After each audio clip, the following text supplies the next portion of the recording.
ഒരൊറ്റ വീഡിയോ മതി നമുക്കൊന്ന് മാറി ചിന്തിക്കാൻ. നമ്മുടെ ശരീരത്തിൽ അടിഞ്ഞുകൂടുന്ന കൊഴുപ്പ് ഒരിക്കലും ഒരിടത്ത് മാത്രം നിൽക്കുന്നില്ല. അത് പതുക്കെ വയറിന്റെ ഉള്ളിലേക്ക് കയറി അവിടെയുള്ള അവയവങ്ങളെ ചുറ്റിപ്പിടിക്കാൻ തുടങ്ങും.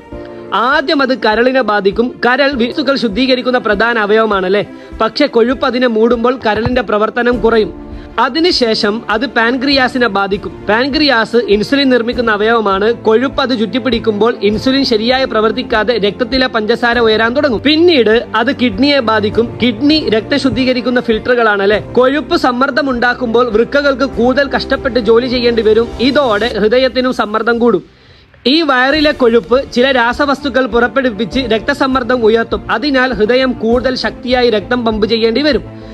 ശ്വാസകോശങ്ങളെയും ബാധിക്കാം. വയറിലെ കൊഴുപ്പ് മുകളിലേക്ക് തള്ളുമ്പോൾ ലങ്സിന് എക്സ്പാൻഡ് ചെയ്യാൻ കഴിയില്ല. ശ്വാസം എടുക്കുന്നത് അല്പം ബുദ്ധിമുട്ടാകും. ഈ കൊഴുപ്പ് മസ്തിഷ്കത്തെയും ബാധിക്കും. വിശപ്പ് കൂടാം, ചിന്തയുടെ വ്യക്തത കുറയാം, മനോഭാവം മാറാം. ഇതെല്ലാം ഒരേ സമയം പതുക്കെ നടക്കും.